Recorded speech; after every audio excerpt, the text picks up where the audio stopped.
This isn't good. We have to remove the head from the block. I'll explain. What's up, guys? Welcome back to another video. Today we have a bit of bad news. I have to remove the head from the LS block. Why, you ask? Because we got a bit of an issue. Let me show you. When installing the LS VTEC setup, you need to tap for oil, right? So there is a fitting over here that we use to tap for oil. But this fitting right here that looks absolutely mangled is definitely mangled because we did everything and anything to get that Allen key plug out, and it would not come out. This is one of the worst fittings I've ever dealt with in my entire life. Right now, what you see was an Allen key plug that we drilled through and then put a 14 mil, like grade 8 to grade 9 bolt, and welded it in to break it free. We did everything we could to take it off, but it did not work out. I brought my buddy over who's been working on Hondas forever. Like, he's done this hundreds and hundreds of times, and he's the one who welded it and did all that, and he couldn't get it out either. This is probably one of the worst case scenarios that's ever happened in one of these heads, and he's done this hundreds of times. So what we got to do now is I got to remove the head. We have to go take it somewhere to get it tapped and drilled through. I know it's not a big deal, but it definitely played a big damper on putting this together because, like, we're near the end of the season. My goal was to get this on the road and do a few pulls for you guys. That was my ultimate goal, and unfortunately it just did not happen. And I've been working on this car day in and day out. Let's say there's a slight chance that we're going to have it, depending on the weather, all done, ready and tuned for sometime soon. I'm waiting on a package from Vibrant to do all the fuel lines. All I know is I need to take the head off today so we can go drop it off and get it tapped. While this is out getting tapped, what we can do is prep everything else. I still have to do new linkages, new shifter. We have a bunch of stuff in the bay to do. We're getting our wiring harness from Race Spec. Speaking about Race Spec, is making my engine harness, but he decided to throw in a relay harness here. So it's a conversion kit, and what comes with that conversion kit is a kill switch. So I will show you guys how this all plugs in. I'm not going to show you where my kill switch goes, but I can show you where this all plugs in. But we aren't going to do that today. We're going to wait until we get the engine harness and everything else done. For today, I think what we're going to do is remove the head. I have a spoon low temp thermostat to put in. We have some hybrid coolant hoses. We can possibly even put the Inocurat in. And we have a few things. So let's see how many things we can get done today. But number one is, let's take this off. I'll do a bit of a time lapse and you guys can check it out.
We are headed to go pick up the motor. I dropped it off the Reno, and it was so bad that we had to bring it to a machine shop. So what they ended up doing is drilling out, retapping, and they had to resurface the deck because of how much heat we had to use to try taking it out. So pretty much, I kind of butchered it, but it kind of happens to the best of us, unfortunately. I tried my best to get it out without doing any damage.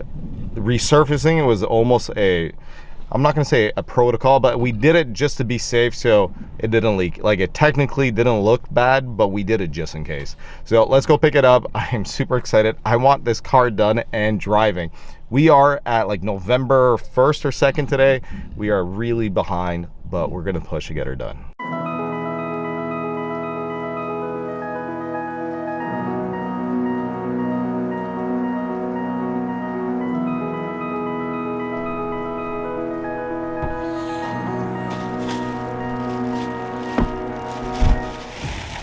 I just want to give a big thank you to Emilio here at ECI Engines. You are a fantastic person to deal with. We'll definitely be doing business in the future with motor builds.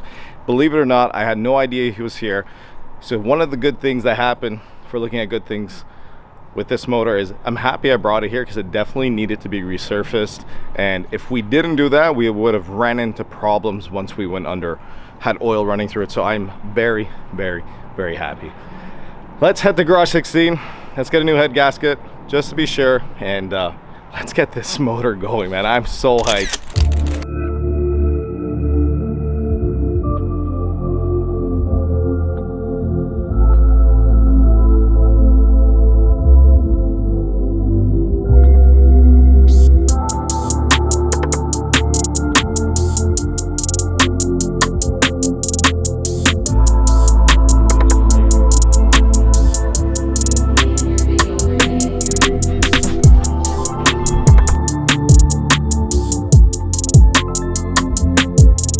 It looks so much better that it actually went to a machine shop now. It looks much cleaner, and they basically did a great job of getting this ready.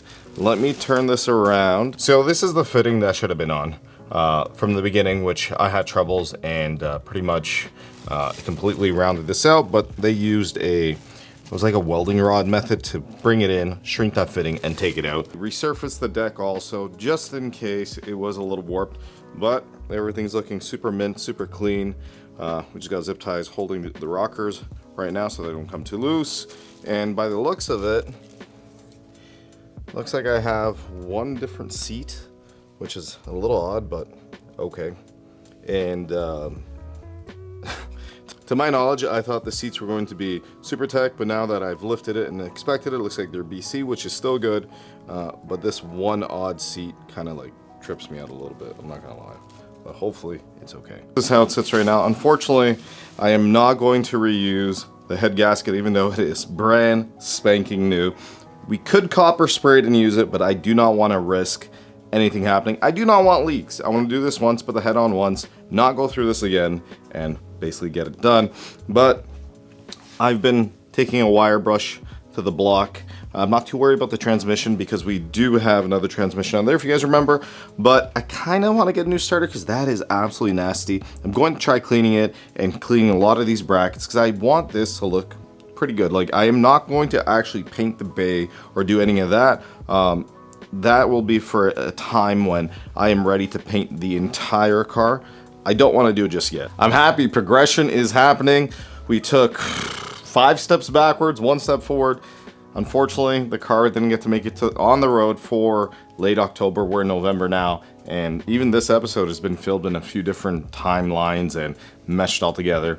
I hope you guys still enjoyed. I hope you guys are enjoying some of the reviews to break up some EK content. But let's get to it. Let's put the new head gasket in. I'm gonna put the motor on, and let's see how it looks. Keep my hoodie on at all times. Can you hear the wolf cry? I take off like airlines. You stay on the sideline. Tell me what you waiting on. I don't think we're moving on. I don't think we're moving. The big dog, I got different fashion. Tell me that you love me when I know you haven't. I wish I could tell you my imagination. Have you ever seen somebody with a million faces? Have you ever seen 200,000? Throw it on the floor and I'm paper chasing. I've been on the court, seen a million laces. I need a little room, you don't know what space is. The head is in. I haven't torqued it down just yet. I'm gonna do a 3-step process of that. This video's already been a long one, so I'm going to cut it off here. The next video is when all the good stuff happens. Exhaust manifold, turbo, intake manifold, intercooler, all that crazy stuff happens. We're gonna run lines, our vibrant lines, vibrant catch can. We have a lot coming. Soon enough, we'll be on the road and we'll be ripping this thing around. If the weather stays the way it does, we might have a good shot of doing this before winter hits. Regardless, I'm going to have to move this car. This car is still insured no matter what. So give me some love down below. It's been a grind, and I know for episode wise, like head in, head out, head in, head out. And for you guys, it's probably, you know, a little irritating. Just imagine how I feel. But thank you so much for watching. Peace out. Do it once, do it right. Like, comment, subscribe. We're gonna get a hell of a video next video, so stay tuned. Later.